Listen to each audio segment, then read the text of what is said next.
keliling ke berbagai daerah, melakukan kunjungan-kunjungan daerah pas kebetulan itu di waktu kampanye. Nah, itu menggunakan bansos apa, di mana, dari mana itu? Anggaran untuk kunjungan presiden dan anggaran untuk bantuan kemasyarakatan dari presiden berasal dari dana operasional presiden yang berasal dari APBN. Tahun 2023 alokasi anggaran 156,5 miliar, realisasinya 127,8 atau 82%.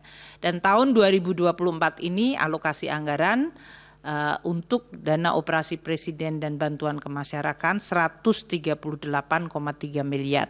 Sampai dengan bulan ini, bulan Maret, April ya, adalah 18,7 miliar atau baru. Ya, baik Pusat, terima kasih Anda masih bersama kami. Mas Dev, saya ulang kembali pertanyaan saya sebelum jeda. Bagaimana meyakinkan bahwa memang ternyata kemenangan Prabowo Gibran itu sah tanpa ada kecurangan ataupun politisasi bansos. Sementara itu diksi yang berbeda yang disampaikan oleh paslon nomor 1 dan juga perwakilan dari paslon nomor 3. Ya pertama, ya kembali lagi saya katakan bahwa perlinsos, bansos semuanya itu sudah dianggarkan dan sudah ada landasan hukumnya. Ada dalam Undang-Undang Dasar, ada juga dalam aturannya. Lalu anggarannya itu ditentukan, dibuat berdasarkan kesepakatan baik antara parlemen dan eksekutif berdasarkan data-data yang kita terima. Nah, lalu kalau kita bicara apakah kemenangan ini murni atau kemenangan ini masih ada faktor bansos ada di faktor situ? bansosnya segala macam, ya saya sih secara pribadi menolak untuk mengatakan bahwa ada campur tangan bansos di situ. Kenapa? Karena memang kemenangan masyarakat itu ya tidak bisa kita remehkan, kita anggapkan bahwa suara rakyat itu hanya semurah itu. Saya yakin dan percaya karena saya turut juga dalam tim pemenangan Pak Prabowo bahwa memang ini adalah keinginan rakyat secara murni. Dilihat dari keberhasilan beliau, kemampuan beliau selama berpuluh-puluh tahun mengabdi baik di militer, di sipil ataupun sekarang sebagai Menhan. Tapi Anda melihat ada celah loh sebenarnya di bansos untuk politisasi, diskriminasi dalam kompetisi karena ada juga paslon tidak terakses kepada bansos itu. Loh, itu bukan masalah tidak terakses. Bansos itu kan dibagikan kepada masyarakat umum. Bukannya Pak Prabowo, bukannya saya sebagai caleg, saya sebagai anggota DPR yang keliling dari rumah ke rumah bagian bansos. Itu kan yang membagikan langsung pemerintah daerah, dikirim dari pemerintah pusat. Nah, saya tahu persis di tempat saya di Indramayu bupatinya adalah kader PDIP. Dibagikan dengan jumlah ribuan ton beras, nilai uang dengan nilai miliaran dibagikan ke seluruh warganya. Bupati juga menerima tanpa ada embel-embel kampanye. Embel-embel kampanye, semua menerima dan terima langsung ke rekeningnya. Oke, Mbak Titi, bagaimana Anda melihat ini? Kalau kita ikuti sidang MK ya, jadi kan yang dipersoalkan itu ternyata bukan hanya bansos, tetapi elemennya itu ada bansos, ada jaminan sosial, dan ada juga perlinsos. Ini terima kasih pada sidang MK, kita jadi teredukasi. Termasuk juga ternyata ada dana bantuan presiden yang angkanya juga cukup besar. Dan ternyata semakin ke sini pembelanjaannya juga semakin besar. Nah polanya adalah ketika disebut bansos itu hanya boleh non tunai. Apakah melalui kantor pos ataukah melalui himbara. Mengapa kemudian simbolisasi dan seremoni politik itu menjadi meningkat?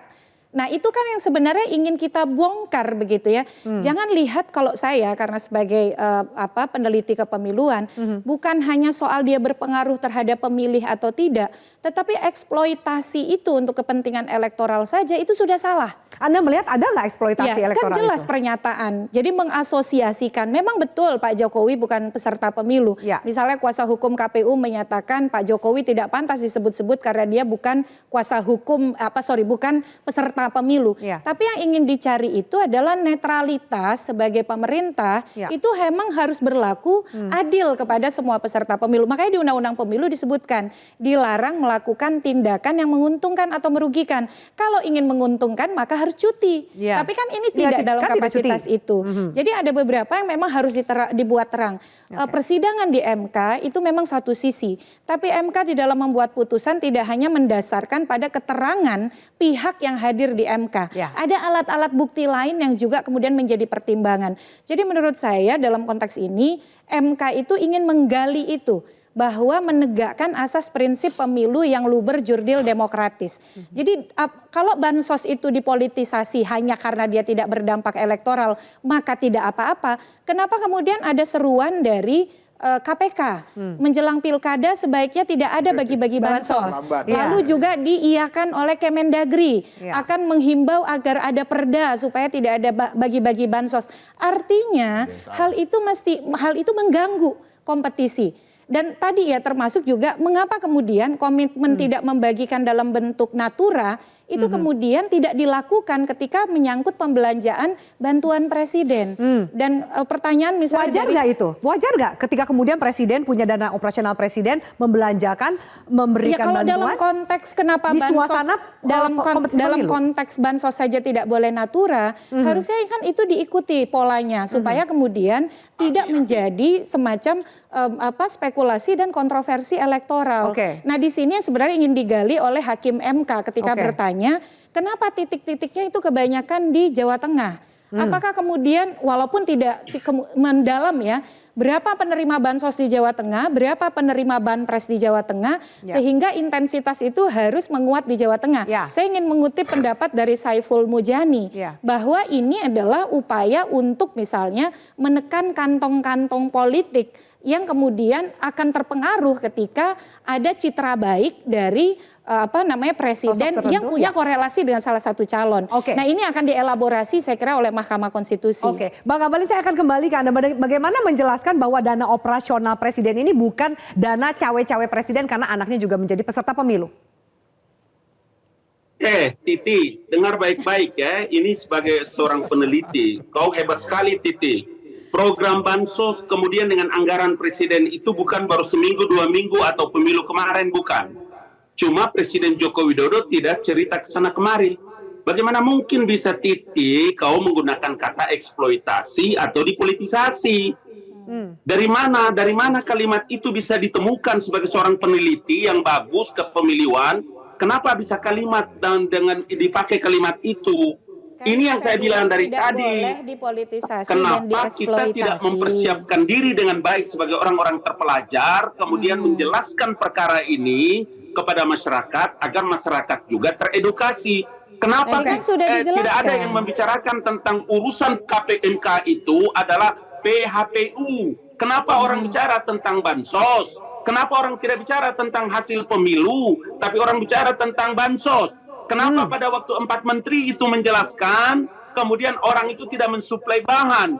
Bukankah Mahkamah Konstitusi dan hakim itu adalah sosok manusia yang membutuhkan keterangan dari pemerintah untuk membuat satu kesimpulan terhadap keputusan persidangan? Itu yang menurut saya ketika kita menggunakan kata-kata eksploitasi, menggunakan kata-kata mempolitisir dan lain-lain sebagainya, disitulah yang saya mau menyebutkan, jangan Titi menjadi subkoordinat dari siapa saja yang hadir dalam pembicaraan malam ini. Ingat kata-kataku itu. Anda merasa politisasi bansos itu ditembak atau diarahkan ke presiden? Seperti Titi dan punya pengalaman yang hebat itu. Gitu aja. Ya, tapi saya kira setuju dengan kalimat-kalimat eksploitasi dan mempolitisir itu. Perselisihan hasil pemilu itu bukan hanya soal angka. Itu sudah ditegaskan MK melalui putusan 62 tahun 2004. Jadi kata MK tidak hanya berfokus pada kuantitatif angka-angka, tapi juga kualitatif penegakan atas asas prinsip pemilu yang luber dan jurdil. Nah itu kemudian berkembang pada saya jawab sedikit, Baik, kita dengarkan Mbak Titi dulu, Bang, supaya lengkap penjelasannya, silakan. Ya, jadi hasil angka itu juga harus diproduksi dari sebuah proses yang benar. Makanya kemudian di beberapa pemilu dan pilkada hasil itu bisa dibatalkan. Karena adanya misalnya kecurangan yang terstruktur, sistematis dan masif. Sebab mengapa? Proses pengawasan dan penegakan hukum selama tahapan itu juga bisa tidak berjalan. Karena disfungsi lembaga-lembaga formal yang sekedar berorientasi pada pengawasan dan penegakan hukum secara formalistik. Nah inilah yang dibuka oleh Mahkamah Konstitusi. yang digali oleh Mahkamah Konstitusi. Keterangan pihak lain 4 menteri itu 1 alat bukti saja, alat bukti itu ada 7. Surat atau tertulis, keterangan para pihak, keterangan ahli, keterangansaksi, alat bukti tidak hanya berat di salah satu alat bukti. Baik, silakan Bang Amali, Anda tanggapi sebelum saya jeda lagi. Silakan. Titi dengar baik-baik. Dalam perkara perselisihan hasil pemilihan umum presiden dan wakil presiden tahun 2019 yang lalu kemarin itu, Mahkamah Konstitusi membuat satu keputusan nomor 1/PHPU kemudian garis datar presiden 2024. Tahun 2019 itu menjelaskan tentang apa? Mereka mengenal Mahkamah Konstitusi untuk berfokus hanya pada hasil perhitungan suara yang berpengaruh pada penentuan terpilihnya pasangan calon presiden atau wakil presiden. Karena itu materi-materi yang tidak berkaitan dengan hasil perhitungan perselisihan suara di Mahkamah Konstitusi, Mahkamah Konstitusi membatalkan dan menolak untuk membahasnya. Putusan itu juga mengelaborasi soal keberadaan Ma'ruf Amin sebagai komisaris di salah satu menetapkan bahwa anak BUMN. Jadi kan dia juga fokus kepada persoalan non-angka begitu. Menyelesaikan perselisihan hasil pemilihan umum di Mahkamah. Agak susah nih, jadi frekuensinya udah nggak nyambung. Ini berbeda nih. Baik, saya harus jeda dulu. Bapak-bapak, Bang Amali, ditahan dulu. Ini memberikan kontribusi penting. Baik, Bang Amali, saya harus jeda. Kita akan lanjutkan sesaat lagi. Lalu bagaimana, kita akan bahas berikutnya bagaimana agar bansos, dana operasional presiden, apapun itu tidak lagi memiliki celah untuk dipolitisasi, terutama untuk kepentingan presiden atau incumbent dalam pemilu ke depan. Usai jeda, tetaplah bersama kami. Jelajahi cara baru mendapatkan informasi. Download Metro TV Extend sekarang.